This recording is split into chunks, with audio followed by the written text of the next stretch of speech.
Here comes the pitch. Breaking ball, strike three call. The Rangers are going to the World Series.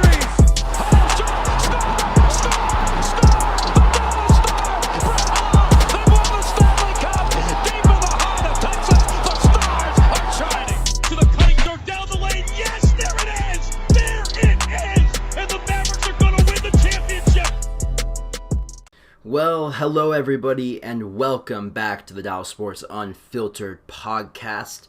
I'm recording this Sunday night. It was a very action-packed day of NFL football. Saturday, watched NFL Red Zone for most of my Sunday. And yeah, another great day of NFL football. Tons of crazy stuff happening. You just can't script a lot of this stuff. The Raiders-Miami game going into overtime. What a great game that was. You had the Jags not being able to get past Arizona. They had the 110 kickoff return for a touchdown. And then you had Justin Tucker's 66-yard field goal that breaks the NFL record, hits the middle bar, and then goes in. You can't beat NFL football, guys, any given Sunday. And that's why we love the NFL. On today's show, we will be talking mostly Cowboys, all Cowboys discussion. Because when you're hearing this Monday, you'll probably be listening to this during sometime Monday. But yeah, the Cowboys play football. Monday Night Football against Philly. It's the home opener. And yeah, we've got a lot of stuff to talk about today. It ranges a lot of different Cowboys topics. I'm going to tell y'all my game plan for how I think the Cowboys should go about beating the Philadelphia Eagles. And we're also going to get into the Tony Pollard versus Ezekiel Elliott discussion. And I'm going to give you my final score predictions for the Cowboys versus the Eagles. So yeah, we're gonna start today's show off with the Ezekiel Elliott versus Tony Pollard debate, and it's a very interesting debate. Now, when they paid Zeke his money, I was a little bit. I'm one of those people. I don't think we're in a league. We're in a passing league now, and I don't think you need to pay running backs a big part of your cap, just because. I just don't think running backs. I feel like you can find running backs to fill roles every couple years in the draft, in later rounds, and that's just how I personally think that. But yeah, the Cowboys drafted Tony Pollard out of Memphis. I think a couple years ago now. It's been 2 years. I think it's been 2 years. But Tony Pollard, and I think what people don't understand is. You can use them both in separate ways. Tony Pollard is very good outside the tackles. He's got that more of that. He's the lightning to Ezekiel Elliott's thunder. Ezekiel Elliott can run between the tackles and get those tough 4 to 5 yard gains. But Pollard is that electric explosiveness on the outside. And I really think they use them both well. You can use Pollard in the screen game. You can use him on these outside runs, outside zones. But Pollard is still really decent between the tackles because when Pollard hits that hole with this really good blocking offensive line, I mean, he explodes through the hole. And he's a tremendous runner. He has very good vision. He's a very strong runner for not being not weighing that much. I mean, he breaks a lot of tackles. He has the most yards after contact in the NFL right now, I believe.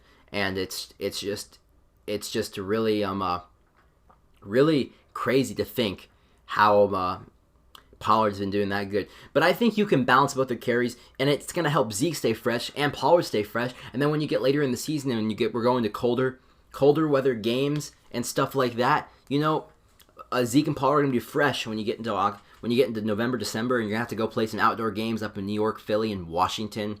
It's going to be a tough ground pounding game probably up there in some of those cold weather games. So those both can be absolutely used well. Now, I don't think necessarily one's better than the other. I think they both do certain things well. Ezekiel Elliott, it's still the best all-around running back other than Pollard, because you have to remember with Ezekiel Elliott, he's still one of the best pass protecting running backs in the league. He can pass block. Zeke is just incredible at blitz pickup. And if you watch the Tampa Bay game, you'd understand how effective Ezekiel Elliott is in the blitz pickup game. I mean, he single-handedly kept us in the game on some of those, giving Dak enough time to throw the ball against Tampa Bay. But Pollard is still really effective in the screen game, and I think both of them can be used just as equally. And if you combine them both in a certain manner, they'll both be used and good efficiently, and they'll both be used well. And I think you have to balance out their stuff so you keep both of them fresh and stuff. So yeah, Not going to be a super long show today, guys. I'm going to try to keep this pretty short, give you all a little bit. It's kind of like a little pregame, it's like basically a pregame show almost. We're keeping it like that. But now, we did a little Zeke debate, Pollard debate. I think they're both well. I think Zeke's still better all around. Pollard is still, I think, a little bit more explosive. But if you use them as the thunder and lightning combo, that's where you're going to be effective. Now, moving on to my keys to winning this game. We're going to do keys on both sides of the ball for the Dallas Cowboys. And we're going to start with what I think offensively the game plan should be. Now, the Eagles' front seven is still really good. Their defensive line this year for the Philadelphia Eagles has been absolutely phenomenal. Javon Hargraves, the defensive tackle for the Eagles, he has taken that Fletcher Cox role and become super elite. And Javon Hargraves has been really good this year in pass rush and in run stuffing. And as a Cowboys fan, I'm really scared for Javon Hargraves because Tyler Biadasz, I just hope that Javon Hargraves lines up on the side that Zach Martin's lining up on, because I do not want Javon Hargraves lining up over Tyler Biadasz or Connor Williams for that matter. And Biadasz just has to be better. He really does. Biadasz has been getting pushed back this year. Honestly, I think at this point we might want to run Connor McGovern at center. I think if he continues to play bad, I feel like we could see the Connor McGovern to center change come eventually this season. It wouldn't surprise me whatsoever. But yes, other than that, my first key on offense is going to be win the line of scrimmage. I think you're going to have to win the line of scrimmage to win this game against the Eagles on offense. If our offensive line can get a push against their defensive line, I think that we're going to win this game because we're going to be able to balance the ground. But I think this game is going to be very similar to the Tampa game. I don't think we're going to throw as much as we did in Tampa, but I think you're going to see more throws against that Philadelphia secondary. That's okay, but it's not. Darius Slay is a good corner. They've got some guys that are solid, not incredible, but they're solid. Oh, I think Darius. Sorry, I'm watching the Red Sox Yankees game right now, and some dumb stuff just happened. But other than that, sorry, I did not mean to interrupt that. I should cut this out, but it's okay. We're keeping it in. This is what happens when you listen to the Dallas Sports Unfiltered podcast. You're unfiltered, and that's what happens. So, as I was saying, I think the Eagles secondary, Darius Slay is a good corner, obviously, and I think a couple of their other corners, Avonte Maddox is a solid corner. But I think the Cowboys receivers, I think CeeDee Lamb is going to have a good game. I think Cedric Wilson can have a good game. I think a lot of these guys can have good games, and I think if the key is that the Dallas offensive line can win the run blocking battles and also win the pass pro and give them Dak enough time to make these throws, I think we're really going to be successful this game, and I can see Dak easily throwing for a 300-yard game. Now, the key in pass pro is that interior offensive line. We need Tyler Biadasz and Connor Williams to play good. I'm not worried about Tyron Smith and Zach Martin.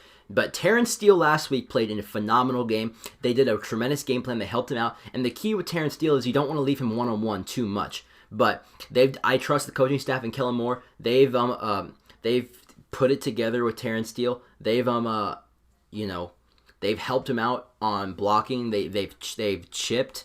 They haven't given him a lot of stuff where he had to be alone by himself on the pass protection. And I think that's going to be the key. Terrence Steele was really good in the run blocking game. I mean, I watched the All-22. He had some tremendous run blocks last week against the Chargers, putting some guys on their ass and just absolutely dominating.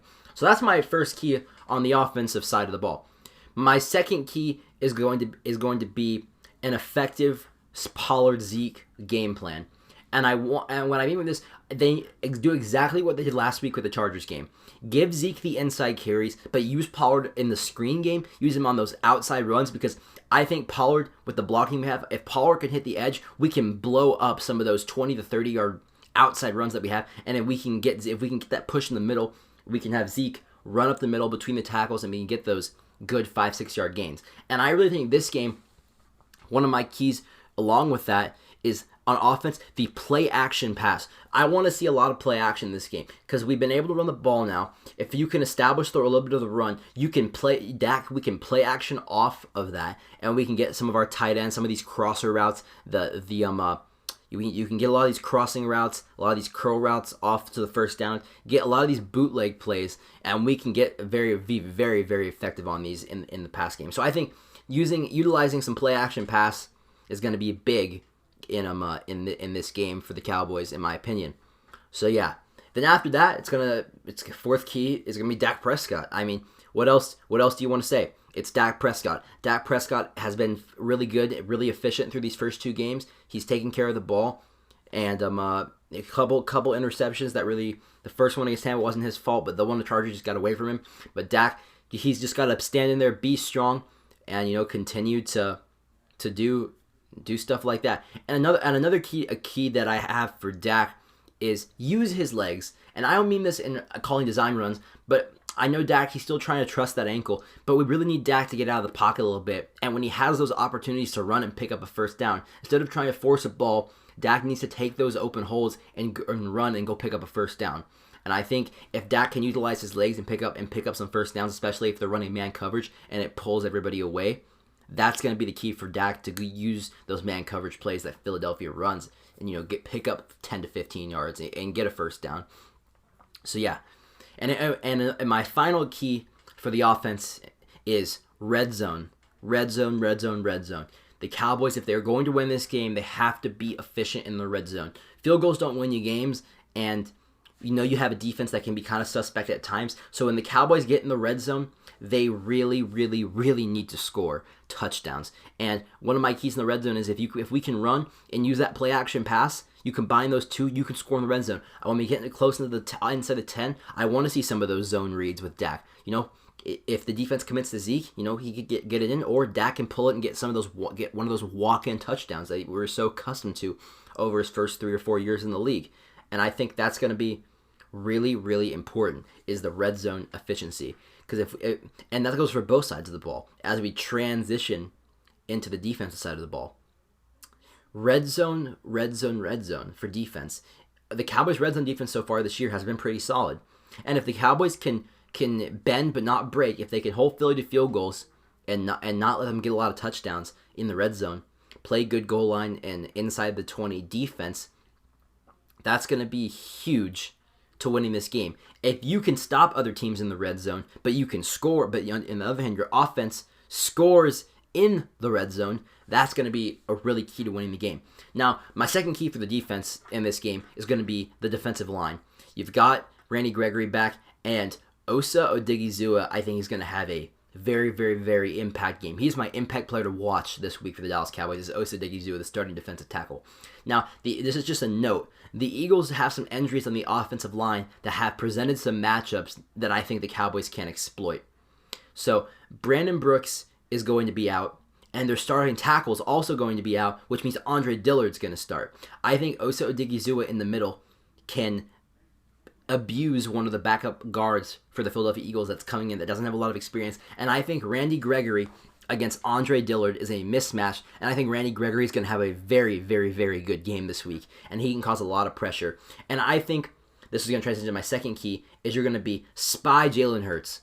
Now, I think they're going to use Micah Parsons on the spy, but the thing is, you want to have somebody spy on Jalen Hurts. If he takes off and runs, we don't want him to just be a perfectly played man coverage and Jalen Hurts just takes off and runs for 20 yards. We need to have a spy there to watch him. So if he does try to scramble out of the pocket, you can have somebody that bring him down and not let him run for those 20-yard gains. And that's going to transition to my next point for the defense is, instead of doing a straight pass rush, I think they should play more of a contain, collapse the pocket. Make Jalen Hurts step up and throw the ball. Don't let him use his legs. If you make Jalen Hurts throw the ball into tight windows, you're going to create some turnovers.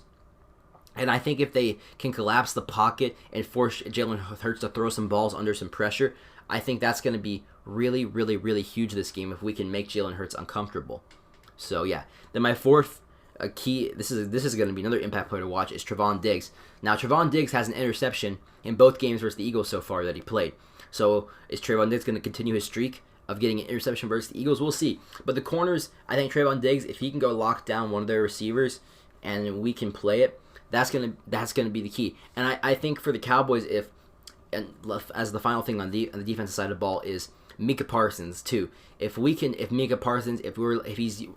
him go all over the field, Dan Quinn's gonna like blitz him. He's gonna rush off the edge. Micah Parsons could be the reason we win this game if he gets a strip sack or something like that. And I think Micah Parsons can really take advantage of some backups on the Eagles' offensive line today, in the game tomorrow as a linebacker too, and maybe we can too.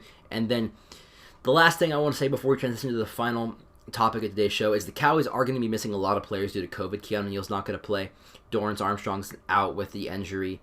Carlos Watkins is out with the injury. So the Cowboys are going to miss some players. But I think, some younger guys are going to have to step up. Zor Kamara. I think Micah Parsons is going to step up. I think he's known to step up. Micah Parsons will step up. He's going to be the best player on the defense. I think Randy Gregory is going to be good. We need Leighton Vander Esch and Jalen Smith to have good games, not get drawn in and sucked in and make some bad reads. The safeties have been playing so well. Donovan Wilson's still out. Jaron Kearse, who's been playing really good. I think in those nickel packages, I think you're going to see him come in and make some plays today. I think the safeties are going to get an interception this game. I'm calling it now. I think a safety will get an interception for the Cowboys this week. So yeah, those are my keys to the game and some players to watch. And now we're going to transition to the final thing of the show today for this pregame segment for the Cowboys Eagles. My predictions for this game.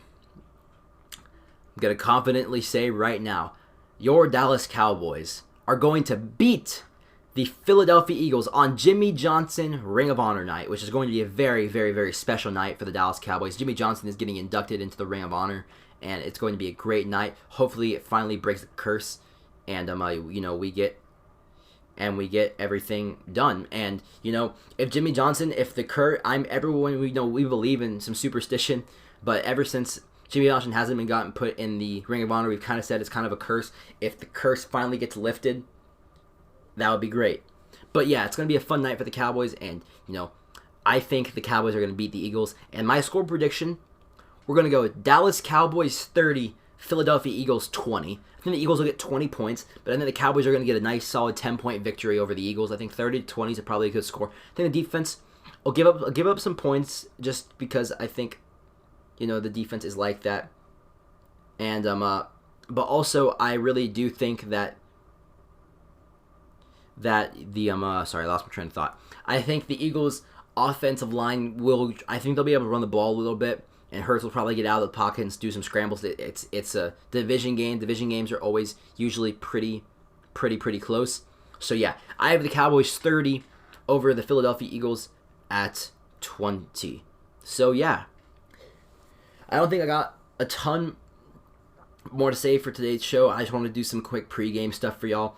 The Dallas Stars open the preseason tomorrow, so I'll probably have some game notes. After, we'll definitely have a Dallas Cowboys post-game show tomorrow after, and then it's going to be an action-packed week. The Dallas Stars start preseason. The Dallas Mavericks have media day tomorrow. It's going to be a fun week in Dallas sports. But yeah, our Cowboys need to get a victory tomorrow, and I absolutely think they will. So yeah, thanks for listening to the Dallas Sports Unfiltered podcast. As always, share with your friends, share with your Dallas sports fans, and I will see you in the next one.